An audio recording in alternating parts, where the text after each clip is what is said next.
ఏపీలో రాజకీయాలు రసవత్తరంగా సాగుతున్నాయి. ఏపీ సీఎం వైసీపీ అధినేత జగనే లక్ష్యంగా రాజకీయాలు కొనసాగుతున్నాయని చెప్పడంలో ఎటువంటి అనుమానం లేదు. ఇప్పటికే జగన్కు వ్యతిరేకంగా టీడీపీ జనసేన చేతులు కలపగా ఇప్పుడు వారికి జతగా జగన్ సోదరి షర్మిల కూడా తోడయ్యారు.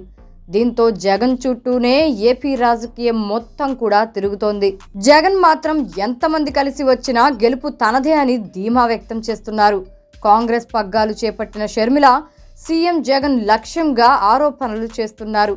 అయితే షర్మిల చేస్తున్న విమర్శలను తిప్పికొట్టడంలో వైసీపీ నాయకులు కాస్త వెనుకపడ్డారనే చెప్పాలి. జగన్ చెల్లెలు అనే ఒకే ఒక్క కారణంతో షర్మిలను ఏమీ అనలేకపోతున్నారు.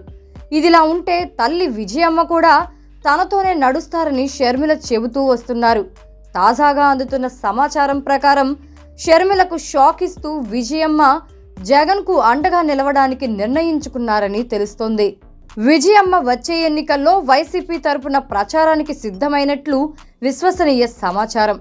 షర్మిల తెలంగాణలో పార్టీ ఏర్పాటు చేసిన సమయంలో విజయమ్మ వైసీపీ గౌరవ అధ్యక్ష పదవికి రాజీనామా చేసి కుమార్తెకు అండగా నిలిచారు. తన కుమారుడు ఏపీలో సీఎంగా ఉండడంతో తెలంగాణలో పోరాటం చేస్తున్న కుమార్తెకు మద్దతుగా నిలిచేందుకే తాను పార్టీ గౌరవ అధ్యక్ష పదవి వీడుతున్నట్లు విజయమ్మ పార్టీ ప్లీనరీ వేదికగా ప్రకటించారు. ఇప్పుడు షర్మిల కాంగ్రెస్ పార్టీలో చేరి జగన్కు వ్యతిరేకంగా రాజకీయాలు చేయడాన్ని తల్లి విజయమ్మ జీర్ణించుకోలేకపోతున్నారు. ఈ సమయంలోనే వచ్చే ఎన్నికల్లో విజయమ్మ ఎవరికి మద్దతుగా నిలుస్తారనేదే రాజకీయంగా చర్చ జరుగుతోంది. దీనిపై విజయమ్మ ఒక నిర్ణయానికి వచ్చినట్లు తెలుస్తోంది. వైసీపీ నుంచి గెలిచిన తొలి ఎమ్మెల్యే తానే కావడం, ఇప్పుడు జగన్ లక్ష్యంగా జరుగుతున్న రాజకీయం అర్థం కావడంతో వైసీపీకే మద్దతుగా నిలవాలని ఆమె నిర్ణయించినట్లు చెబుతున్నారు. జగన్తో కలిసి విజయమ్మ ఎన్నికల ప్రచారంలో పాల్గొనే అవకాశం ఉందని విశ్వసనీయ సమాచారం.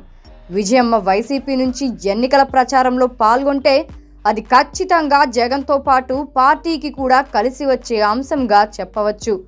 విజయమ్మ జగన్కు అండగా ఉంటే షర్మిలకు అది రాజకీయంగా పెద్ద ఎదురుదెబ్బే. దీంతో అమ్మ విజయమ్మను అన్న వైపు వెళ్లకుండా షర్మిల ఎలాంటి వ్యూహాలు పన్నుతారో చూడాలి.